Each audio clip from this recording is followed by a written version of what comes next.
A homestead is an area of land designated by a chief in which a family resides. The family includes the oldest member, who is in charge of making decisions, along with the sons, the wives of the sons, the unmarried daughters, and the grandchildren of the head of the household. Homesteads can have anywhere from 2 to 50 or more people. Traditionally, the man has his own structure for sleeping, with his wife or wives sleeping elsewhere on the homestead. However, today, husbands and wives often reside together. The homestead may also include an outside cooking area and a kraal where livestock is kept.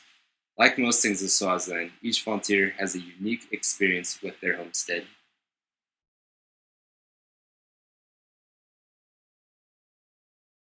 Everyone calls each other Sisi and Buti, or sister and brother.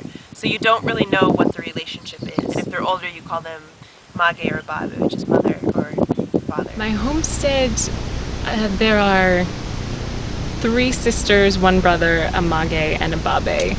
So it's fairly small for a homestead. But we live with a host mother. We have a host brother, his wife, and we also have 3 other host sisters, a bunch of dogs, chickens, cows. Anything else? Pigs. Pigs. Really big pigs. And every night I have the kids come in and I help them with their homework, and we do arts and crafts sort of things. We like to just talk during the days, and they like to know when I'm going out, just again for my safety and security. They like to know when I'm not going to be coming back. And so it's important to, 1, set ground rules, and 2, explain to them the cultural differences. Swazi culture, you kind of see a lot of people, it's like you can refer to people that are up to like 25, 30 as youth.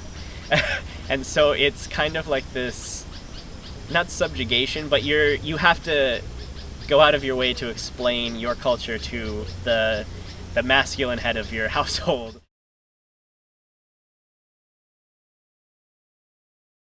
in a given day, I can walk anywhere from the closest is a 2-minute walk away to my local school, and the furthest I'll walk is a 2.5-hour walk to my high school in one direction. I only know maybe a couple people in my community who have gone to university. So sometimes working with them, you have to use different approaches. The advantage, though, of being in a rural area is that it's much more traditional than in town. The disadvantage is that everybody speaks Siswati. So if you're not very good at Siswati, and we're not, it makes it difficult to communicate on the level that we're used to communicating. So my community, I got lucky, is pretty motivated, but in some ways it has made it more difficult because there's not much of a need, because they already know how to, go and talk to the NGOs, they already know how to organize and get funding, and so it's like, it took away like half my potential jobs, but at the same time, it was what I wanted to have happen, where the community was doing stuff for themselves.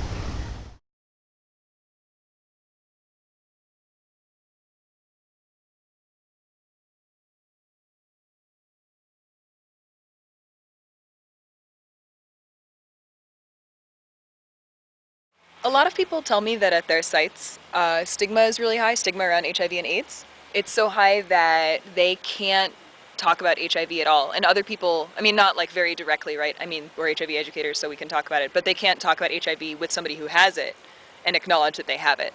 Like, people won't disclose their status. It's a little bit different in my community. Mine is pretty developed, and it's a little bit more acidified. It's not a city by any stretch of the imagination. And people there are willing to talk about it. And I even know a couple of people who have t-shirts that say HIV positive. The level of HIV in my community is very apparent, and the number of OVCs that I have, the number of sick people who are dying and really need attention,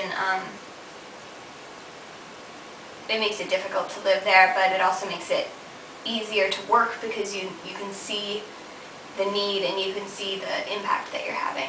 I'd say just people too would, in my opinion, be the biggest luxury, because sometimes this area can be a really hard area to live in, but our community seems to want nothing more than to be amazing to us and to help us.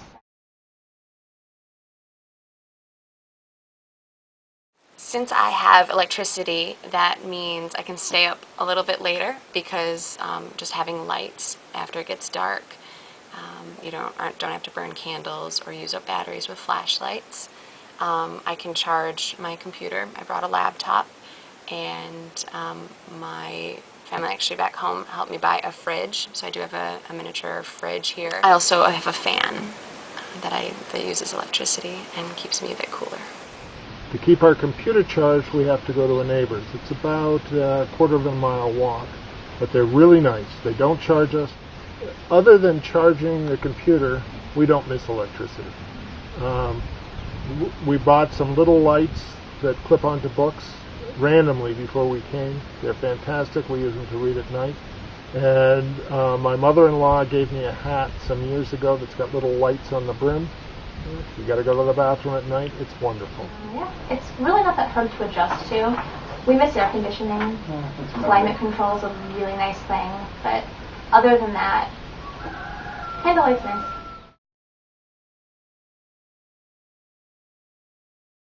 Our Peace Corps medical officer teaches us how to make our water pure to be able to drink. The process includes boiling it for 10 minutes, letting it cool, and then putting it through a filter that the Peace Corps gives us, and then adding some bleach, just a couple drops. I borrow my family's wheelbarrow and take my 20-liter jugs down to the borehole. So this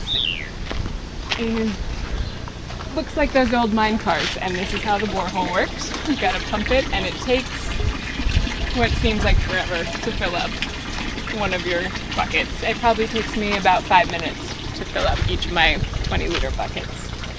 Now we have a JoJo tank, which is just a big water tank on the property. So that's where we're getting our water now.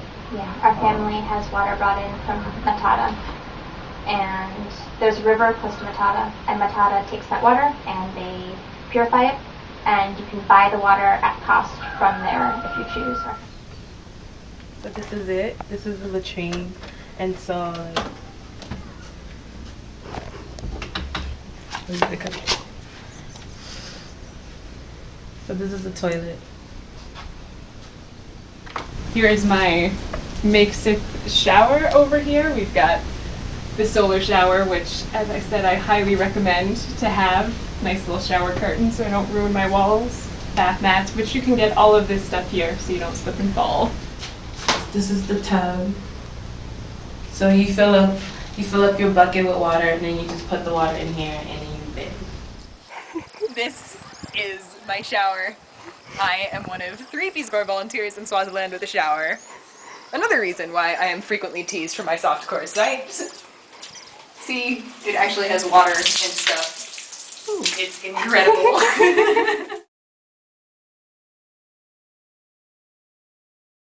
This is what's called a roundaval in Swaziland. It is a typical Swazi hut. It's a round cement structure with cement floors, and mine has a thatched roof, which is made out of certain grasses here. Well, I probably sweep 3 times a day, and I do clean my floors maybe once or twice a week and polish them. Yeah, I polish my floors just like the Swazis do. Doing your washing is a whole day event, but it's a nice day just to sit and do your washing all day. Ordinary tasks become tedious sometimes, and then they become commonplace. Washing dishes without running water, for example, is hard. But you get used to it, you figure out how to do it.